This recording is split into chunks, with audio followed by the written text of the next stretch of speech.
It's your first time here at Heavy Montreal. How do you find the festival here so far? Yeah, it's the first time for us here in Heavy Montreal, and so far it seems very nice. Everybody has been doing great. The area looks great. The crowd looks great. I can't wait. It's gonna be awesome for us. It's our biggest show in Canada so far. So.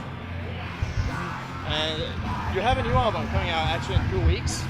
Can you tell us anything about it? The new album is called The Last Stand, and it's maybe quite obvious what it's about. It's a concept album about just that, Last Stands. But what's cool about this album that it's the most widespread album we've ever done in, timeline-wise.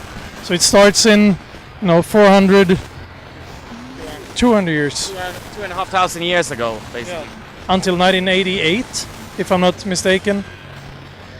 And I know, for us personally, making an album, you do so much objectively, recording, doing the mix and the master, listen to it.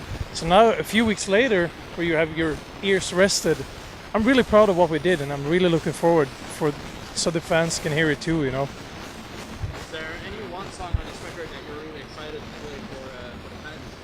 It's always so hard to choose one. I have a couple of them that I'm really looking for. We already started playing one of the first single we played tonight. It's quite a different take on the Sabaton concept, but it's fun. I think it's fun for the fans and for us as musicians in the band to do something really different too. And how different is this album from the previous record, Heroes? Well, this is a very diverse album. Heroes was focused also on World War II. Here we go back and forth in history with 2,500 years of span, and we also traveled not only in World War II, but a lot of other places. And it's not only that, but also it stretches out. Every Sabaton album has a few songs, a few parts of songs that stretches out in new directions. This one has the most spread out we have ever done before. So Sabaton fans gonna enjoy it, they're gonna they're gonna recognize traditional Sabaton, and they're gonna feel that it's something fresh.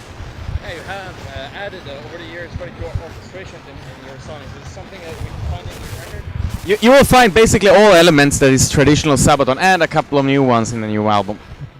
All of your music has taken you through all kinds of different battlefields and battles and historical periods. Do you have any favorites in them? Wow. I think it's hard to have a favorite battle, it's grim shit. But on the other hand, there's some fantastic stories, and the same goes on this album, for instance. And I tend to learn. I'm not the biggest history buff in this band, but I learned about these stories that, it makes Hollywood looks a bit pale, right? The stories are so amazing. So where to begin? Soldier of Three Armies by the Finnish guy. It's too long to tell the story now, but if you haven't heard it, check the song up and check the story out. Yeah, and if we could choose a favorite place where to write songs about, it makes a lot of sense for us to do World War II, because it is, after all, a world war, and it's quite well documented. When we write, for example, on a new album about Sparta or something, we go back so far in time that there is no real facts. As long as we stay in World War II, there's facts, and that helps us to write more accurate lyrics. Well, I think the power metal, Sabaton is often branded as power metal, which is a little bit weird because we don't have the two main things, which is the high-pitched vocals and the fantasy lyrics. So if you say power metal, it's a little bit misguiding. We have a lot of elements from power metal in our music, yes, but I usually call ourselves heavy metal because it's less misleading. But if I would say something about power metal, I think it's doing very well, and people always like melodical and catchy stuff. Yeah. And you said you were more heavy metal kind of guy. We had a revival of that kind of music also. What do you think about that? I think metal music in general is very strong at the moment, which is great, and there's so many festivals that embraces it, and it's getting more kind of acknowledged in society. Who do you think is going to go next? Oh man. Don't say it. No, I won't. I will not jinx anything. It's surreal. There's so many of these bands that we grew up with. Of course, everybody did. So let's keep our fingers crossed that the old schoolers will keep rocking for a few more years. Too many. It's a little bit grim, but I like to ask these kind of questions.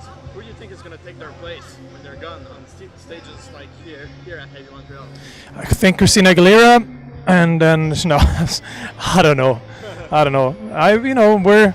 We're swinging for the fences. We won't stop anytime soon. If people like what we do, So I don't know. It's a hard question.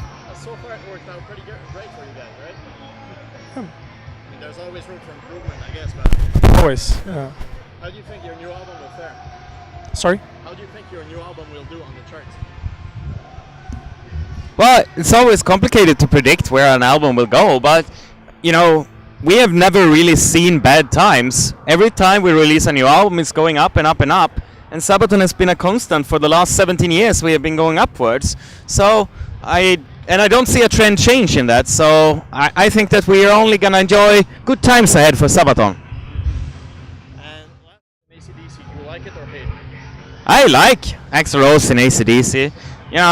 I'm a big fan of Axl and in Guns N' Roses, and I think he does a great job in AC/DC. Yeah, me too. Actually, fuck the haters. And he turned super friendly all of a sudden. So I don't know. It can only be great.